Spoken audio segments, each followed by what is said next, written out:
gentlemen, we come to invite the last speaker of this session. Please put your hands together for Mr. Vaibhav Anand, Director Sales, APAC Core AI.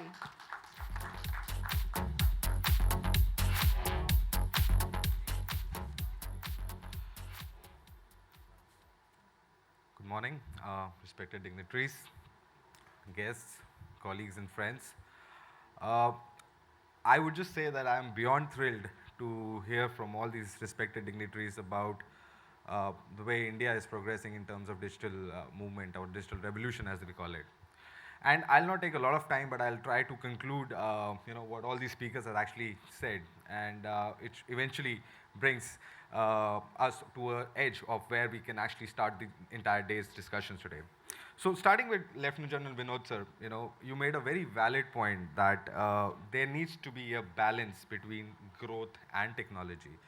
So, while we understand that technology is a powerful tool, it is as good as the minds and hands that wield it.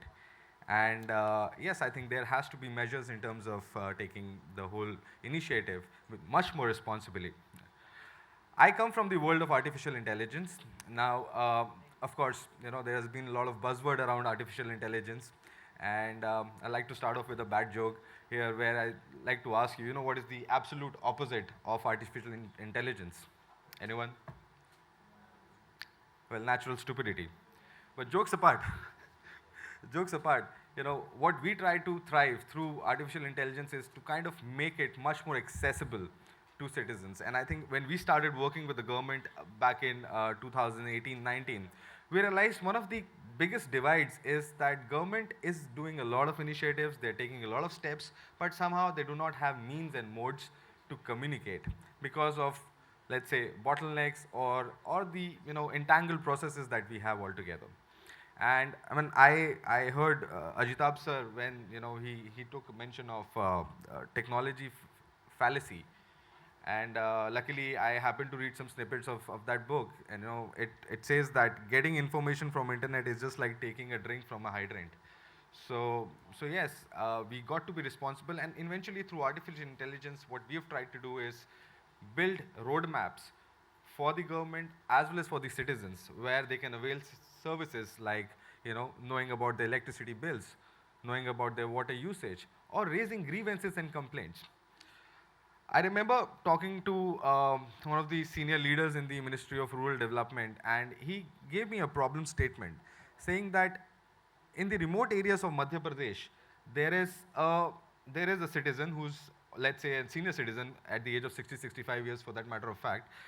He does not have access to the latest technologies, but as per the a scheme under the Pradhan Mantri Awas Yojana, he falls under the strata of, and he's eligible to actually get a house that can be built from by the government. Now this gentleman goes to offices, goes to the local collector offices, and tries to reason with the local officials around there.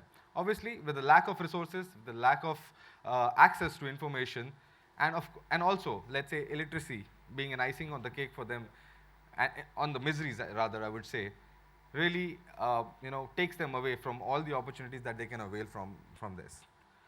We tried to build a solution around it where, through a simple voice call, where the user can actually come, give their information, talk about their Aadhaar numbers, and eventually get access to a lot of information, know about are they eligible, are they in the queue, when is it that they would be able to go about and avail that service, and can also avail the sanction letters.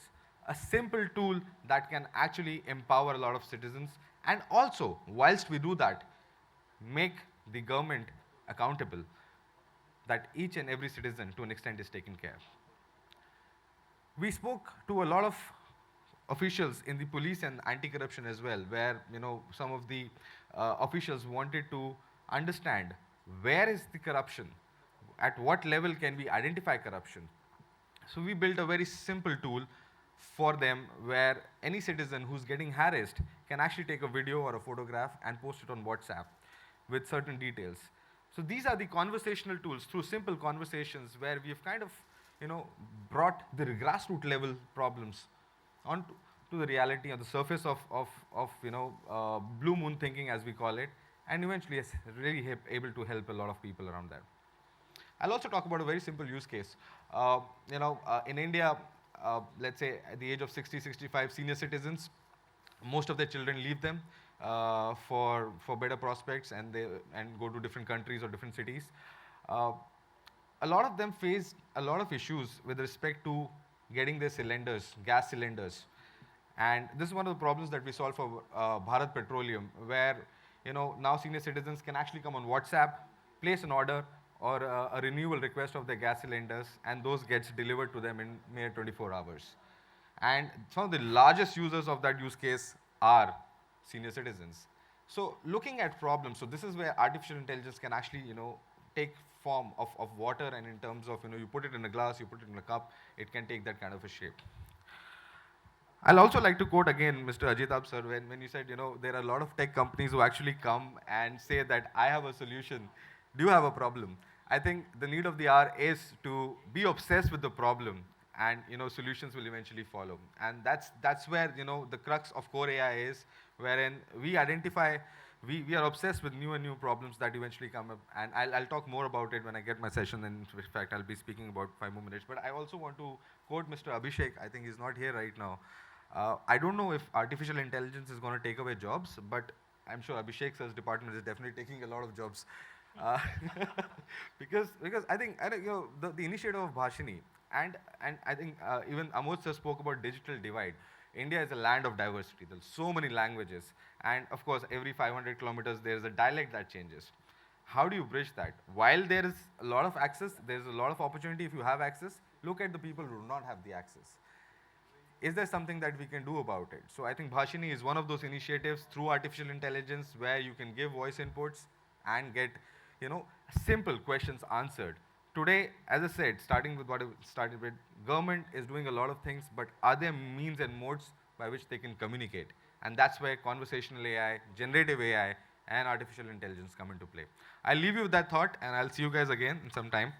Thank you very much, and have a great day.